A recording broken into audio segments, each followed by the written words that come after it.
자, 복음서. 역사상 가장 중요한 책 중 하나로 꼽히죠? 그런데 이 책들 도대체 누가 썼을까요? 오늘은 이 오래된 미스터리의 단서들을 하나씩 저랑 같이 추적해 보시죠.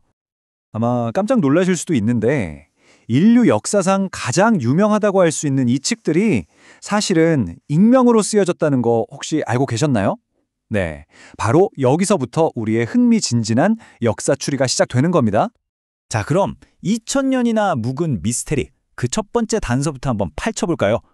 정말 놀랍게도요, 복음서 원본을 아무리 뒤져봐도 이건 내가, 마태가 썼다, 이런 식의 서명이 전혀 없어요. 학자들은 이걸 좀 어려운 말로 형식적 익명성이라고 부르는데요. 그러니까 형식적 익명성이라는 건 간단히 말해서 책 본문 안에 저자는 나야 라고 직접 밝히지 않았다는 뜻이에요.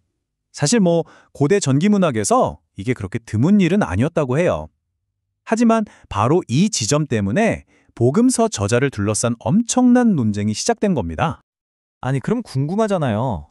저자가 안 써놨는데 우리는 어떻게 마태, 마가, 누가, 요한이라는 이름을 당연하게 알고 있는 걸까요? 자, 바로 그 첫 번째 단서를 지금부터 찾아보겠습니다. 두 번째 단서는요, 바로 그 이름 자체에 숨어 있습니다. 이 이름들이 왜 그렇게 중요한 단서가 되는지 한번 깊이 들어가 보죠. 진짜 흥미로운 점이 바로 여기예요. 우리가 아는 정경복음서 저자들을 보면 마태나 요한처럼 아주 유명한 사도들도 있지만 마가나 누가처럼 상대적으로 좀 덜 알려진 인물들도 끼어 있단 말이죠. 근데요, 역설적으로 바로 이 점이 이 책들이 진짜라는 강력한 증거가 될 수 있다는 겁니다. 왜냐고요? 자, 한번 상상해보세요. 만약에 누군가 사람들을 속이려고 가짜 문서를 만들어요. 그럼 과연 마가나 누가의 이름을 썼을까요? 기록을 보면 마가는 결정적인 순간에 예수를 버리고 도망갔던 인물이고 누가는 심지어 예수의 제자도 아니었어요. 신뢰도를 높이려면 당연히 훨씬 더 유명하고 흠없는 사람의 이름을 빌리는 게 맞지 않을까요? 어떤 학자가 이렇게 딱 짚어냈어요. 아니, 왜 하필 누가의 이름을 썼을까요? 그는 전혀 유명한 사람이 아니었는데요. 바로 이 질문이 핵심을 찌르는 겁니다. 입으로 권위를 만들려고 했다면 절대 선택하지 않았을 이름이라는 거죠. 자, 이제 세 번째 단서로 넘어가 볼게요. 바로 고대교회의 출처 확인 시스템입니다. 지금처럼 그때도 가짜 문서들이 넘쳐났거든요. 그래서 초대교회는 진짜와 가짜를 가려내기 위한 아주 엄격한 검증 시스템을 가지고 있었습니다. 이 과정을 고대의 위조문서 감별법 정도로 생각하시면 쉬울 것 같아요. 자, 첫째, 저자가 사도 본인이거나 아니면 그에 정말 가까운 동역자인가? 체크. 둘째, 이 문서를 가져온 전달자는 믿을 만한 사람인가? 체크. 셋째, 이 문서를 받은 교회 공동체가 네, 이거 저희가 받은 거 맞습니다 라고 보증할 수 있는가? 체크. 이 단계들을 하나라도 통과 못하면 그냥 가차 없이 이건 가짜 하고 거부했던 겁니다.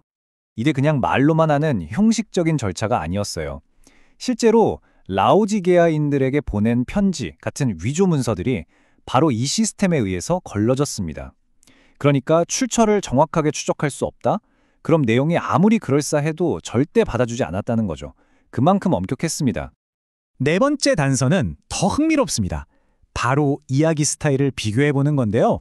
정경복음서랑 정경으로 인정받지 못한 베드로복음서라는 책이 있거든요.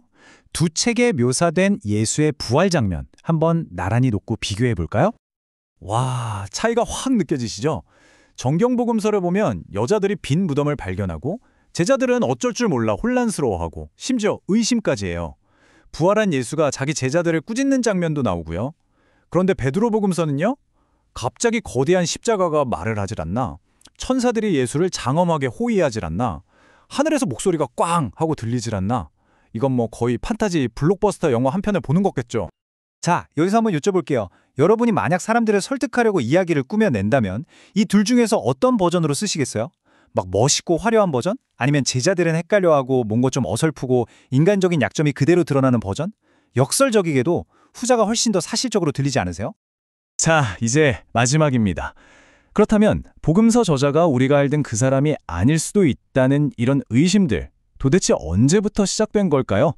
이 논쟁의 역사적인 배경을 짚어보면서 오늘 이야기를 마무리해보겠습니다. 이 타임라인을 한번 보세요. 거의 1800년 동안은요, 복음서는 마태, 마가, 누가, 요한이 썼다는 것에 대해서 아무도 이의를 제기하지 않았어요. 이게 그냥 당연한 사실이었던 거죠. 그런데 1800년대, 그러니까 19세기에 들어서면서 몇몇 독일 학자들이 잠깐만, 아닐 수도 있겠는데? 하면서 새로운 이론을 들고 나온 겁니다. 그리고 그 논쟁이 지금까지도 계속되고 있는 거고요. 결국 이 논쟁은 크게 두 가지 입장으로 딱 나뉩니다.